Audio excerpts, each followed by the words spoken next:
So one thing I realized today at work is how do you tell people that you're good?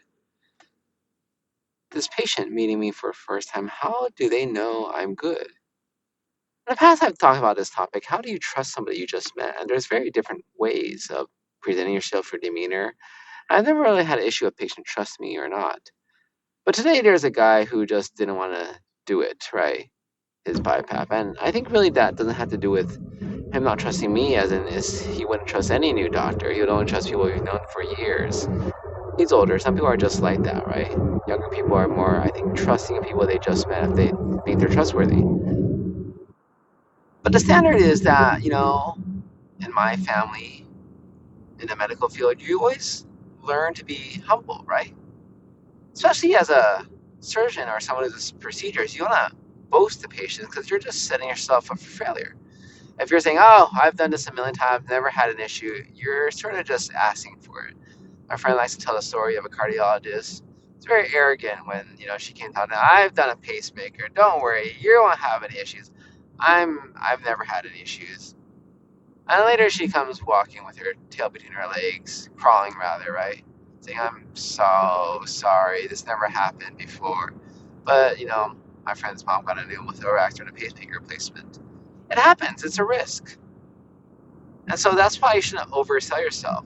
That's why you shouldn't oversell yourself as a doctor in general to patients. You don't want to promise things that are even 90% true, because what if that 10% happens? They said, you told me that my loved one was going to get better, that my loved one's going to be fine, and they're not. So the issue is you, right? The issue is the doctor. Obviously, you did something wrong because you said they're going to be fine. You messed up. So in that particular scenario, or in that general sense, right, you want to undersell yourself. But how do you sell yourself in general? And not necessarily speaking in the doctor world, because again, I don't know if there's a need to sell yourself. Say, I'm really good at this. Trust me, I'm good, right? Because patients usually trust you anyways. You don't have to say that. But in general life, right, I think doctors like me and many doctors who work in big organizations, we don't need to look for patients. We don't need to have great salesmanship. So we just get patients. In fact, the fewer patients, the better, because we get paid a salary all the same. In the private world, yes, definitely you have to sell yourself, right? But those are a minority of doctors, not the majority. I think the big thing for me is the world of the future is going to be a world in which you have to sell yourself. It's going to be more individualized, more individual, small businesses, more big businesses where you have to prove your worth. All this stuff is going to change. And what do you do?